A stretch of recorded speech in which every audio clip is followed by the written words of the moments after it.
میں صرف ان کو اتنا ہی کہنا چاہتا ہوں کہ یہ ملک آپ کا نہیں ہے، اس لیے آپ نے پی ٹی آئی چھوڑی ہے۔ یہ باقی جتنے بھی ہیں، کوئی ڈیزل ہے، کوئی چور ہے، کوئی کچھ ہے، اور خان صاحب میں سمجھتا ہوں ملک کا ہیرو ہے، بلکہ امت مسلمہ کا وہ ہیرو ہے۔ اگر خان صاحب باہر ہوتے تو فلسطین کے لیے سب سے بڑا احتجاج پاکستان سے ہوتا۔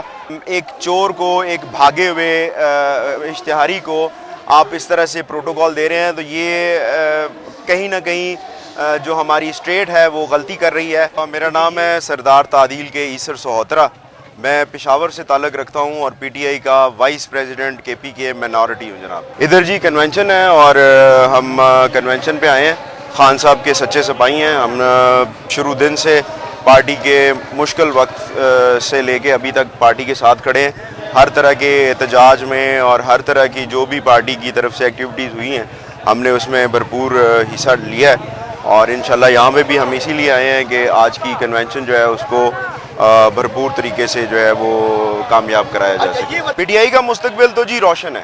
اگر بیلٹ پیپر پہ فیصلہ ہوا تو P T I clean sweep کرے گی، اس میں کوئی شک نہیں ہے۔ وہ 1/3 اور 1/2 والی جو سچویشن تھی وہ ختم ہو چکی ہے۔ اب ہم نے کلین سویپ کرنا ہے، اب 1/4 ہی ہمارا ہوگا انشاءاللہ، چاروں کے چاروں ہی سے ہم کریں گے اگر بیلٹ پیپر پہ ہوا۔ دیکھیں جی، پہلے تو 9 مئی کے جو واقعات ہیں بالکل ہم ان کی مذمت کرتے ہیں۔ ہمارا یہ ملک ہے، ہم نے اس کو سنوارا ہے اور مزید بھی ہم اس کو بہتر کریں گے۔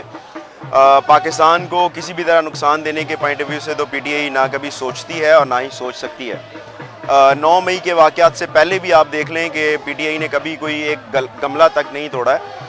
اتنا بڑا، اتنا آپ دیکھ سکتے ہیں، ہم نے لانگ مارچ جو ہے وہ وہاں پہ دھرنا کیا، 100 دن سے زیادہ کا دھرنا تھا، اور اس میں ایک گملہ تک پی ٹی آئی نے نہیں توڑا۔ تو پی ٹی آئی نظریاتی طور پہ جو ہے وہ شرپسندی کی جماعت نہیں ہے، تو ہم 9 مئی کی مذمت کرتے ہیں۔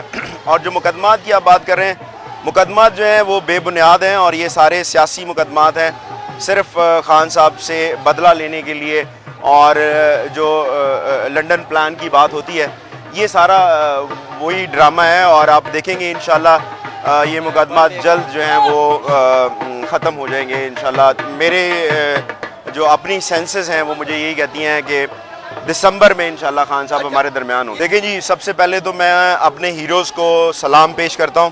میں خود بھی اس سارے افسانے میں واقع تھا، موجود تھا۔ میرے پاس ویڈیو بھی ہیں، فوٹوز بھی ہیں، میرے ماریں جو مجھے پڑی ہوئی ہیں، ٹھیک ہے، یہ ساری ہم نے پی ٹی آئی کے لیے قربانیاں دی ہیں۔ ہم اندر بھی رہے ہیں، یہ دیکھیں، ہم پکڑے بھی گئے ہیں، اور میں ان سب ہیروز کو جنہوں نے خان صاحب کے لیے قربانیاں دی ہیں، میں ان کو سلام پیش کرتا ہوں۔ کچھ کمزوری پی ٹی آئی کی طرف سے رہی ہے، اس کی وجہ یہی تھی کہ لیڈرشپ ساری غائب تھی اور ہم ورکرز کو اس طرح سے بیک اپ نہیں کر سکے، لیکن اب وہ حالات نہیں ہیں۔ انشاءاللہ ہم ورکرز کو بیک اپ کریں گے، اور جو لوگ پی ٹی آئی کے لیے اور خان صاحب کے لیے جنہوں نے قربانیاں دی ہیں، انشاءاللہ پی ٹی آئی اور قیادت ان کو اس دفعہ ضرور ریکگنائز کرے گی، جی ان کو صلہ ملے گا۔ اور جو لوگ پی ٹی آئی چھوڑ کے جا چکے ہیں، میں صرف ان کو اتنا ہی کہنا چاہتا ہوں کہ یہ ملک آپ کا نہیں ہے، اس لیے آپ نے پی ٹی آئی چھوڑی ہے۔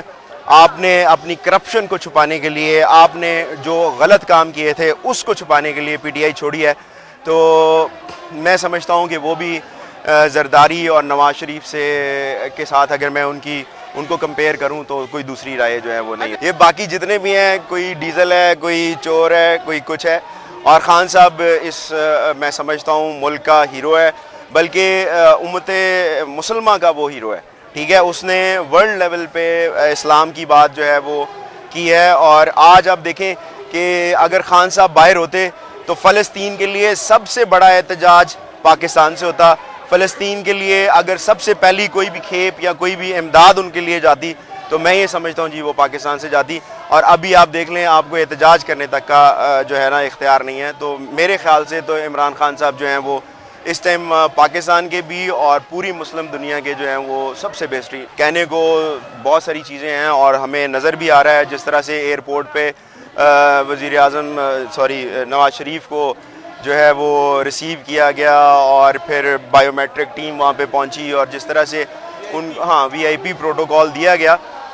ایک چور کو، ایک بھاگے ہوئے اشتہاری کو آپ اس طرح سے پروٹوکول دے رہے ہیں، تو یہ کہیں نہ کہیں جو ہماری اسٹیٹ ہے وہ غلطی کر رہی ہے، کیونکہ یہ امیج لوگوں کے مائنڈ میں رہے گا اور لوگ اس کو بھولیں گے نہیں کہ پی ٹی آئی کے ساتھ اسٹیبلشمنٹ نے کیا اور نواز شریف کے ساتھ کیا۔ دیکھیں جی، جو ملٹری اسٹیبلشمنٹ کی آپ بات کر رہے ہیں یا قانون کی خلاف ورزی کی بات ہو رہی ہے، تو پاک فوج ہماری ہے، اس میں کوئی شک نہیں ہے۔ یہ ملک اگر آج سلامت ہے تو وہ اسی پاک فوج کی وجہ سے ہے، اور جتنے بھی ادارے میں سمجھتا ہوں ان کا قصور اس طرح سے اتنا زیادہ میں نہیں سمجھتا ہوں جتنا عدلیہ کا ہے۔ قانون کو اس کی پاسداری کرنا عدلیہ کا کام ہے۔ آپ کو جو بھی آ کے پریشرائز کرے، آپ کو جو کچھ آ کے کہے، اگر آپ ایماندار ہیں، آپ اگر صادق اور امین ہیں، اگر آپ اپنے عہدے سے اور پاکستان سے لائل ہیں، تو میں سمجھتا ہوں کہ کسی بھی جج کو خلاف قانون جو ہے کوئی فیصلہ نہیں دینا چاہیے۔ اور اس ٹائم یہ بھی آپ کو کہوں کہ پاکستان کا قانون جو ہے وہ جو ہے نا وہ آپ کو کہیں پہ بھی نظر نہیں آتا، تو قانون کی کوئی میں سمجھتا ہوں اس ٹائم توہین ہو رہی ہے، ہر ادارہ شاید اس کی توہین کر رہا ہے۔